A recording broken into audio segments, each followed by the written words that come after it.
അമ്മേ ആ അമ്മേ ക്രിസ്മസ് ആയിട്ട് ചിക്കൻ ഒന്നും വാങ്ങിയില്ലല്ലോ. കേക്കും വാങ്ങുന്നില്ലേ? മോക്കറിയാലോ, അച്ഛനെയും കൊണ്ട് നമ്മൾ ഇത്രയും ദിവസം ഹോസ്പിറ്റലല്ലായിരുന്നോ? ആ ഇത്തവണത്തെ ക്രിസ്മസ് പോട്ടെടാ. അടുത്ത തവണ നമുക്ക് ചിക്കനും ബീഫും കേക്കും എല്ലാം മേടിച്ച് അടിപൊളിയായിട്ട് ആഘോഷിക്കാന്നേ. എന്താ അതുപോരെ? ആ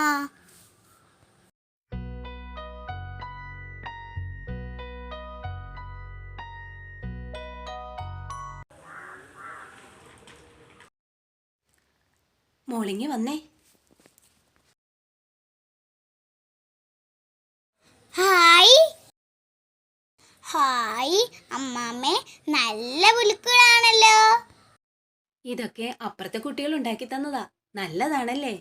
ഇവിടെ വേറെ ആരുമില്ലേ അമ്മാമ്മേ? ഇവിടെ ആരുമില്ല മോളെ, അമ്മാമ്മ മാത്രമേ ഉള്ളൂ. അമ്മാമ്മയുടെ മക്കളൊക്കെ അങ്ങ് വിദേശത്താ. അവർക്കൊക്കെ ഭയങ്കര ജോലി തിരക്കാ. ക്രിസ്മസ് ആഘോഷിക്കാനോ അമ്മാമ്മയുടെ കൂടെ വന്നൊന്നിരിക്കാനോ ഒന്നും സമയമില്ല. അമ്മാമ്മയുടെ അപ്പാപ്പനുണ്ടായിരുന്ന കാലത്തെ ഇവിടെ ഉത്സവമായിരുന്നു. ക്രിസ്മസ് എന്നൊക്കെ പറഞ്ഞ എന്താ കഥ.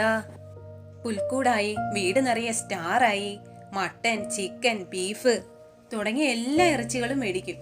വീട് നിറച്ച ആളായിരിക്കും. നാത്തൂമാരും അമ്മാവന്മാരും അമ്മായിമാരും എല്ലാവരും ഉണ്ടാവും. അതൊക്കെ ഒരു കാലം. അപ്പാപ്പൻ പോയിട്ട് 5 വർഷമായേ. 4 വർഷവും ഞാൻ ക്രിസ്മസ് ഒന്നും ഒരുക്കിയില്ല.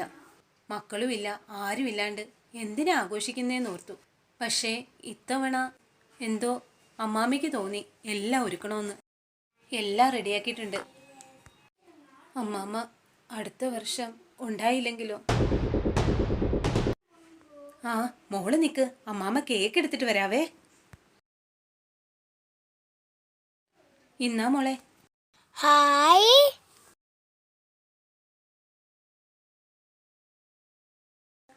മോള് അമ്മാമ്മയുടെ കൂടെ ക്രിസ്മസ് ആഘോഷിക്കാൻ വരാവോ? അച്ഛനെയും അമ്മേനെയും കൂട്ടിക്കോ. ഹാ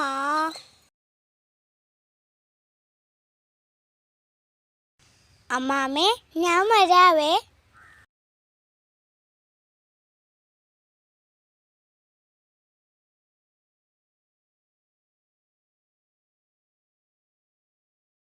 പണമില്ലാത്തത് മൂലം ക്രിസ്മസ് ഇല്ലാത്തൊരു കുടുംബം. മറ്റൊരിടത്ത് പണം ഉണ്ടായിട്ടും ആഘോഷിക്കാൻ കൂടെ ആരുമില്ല.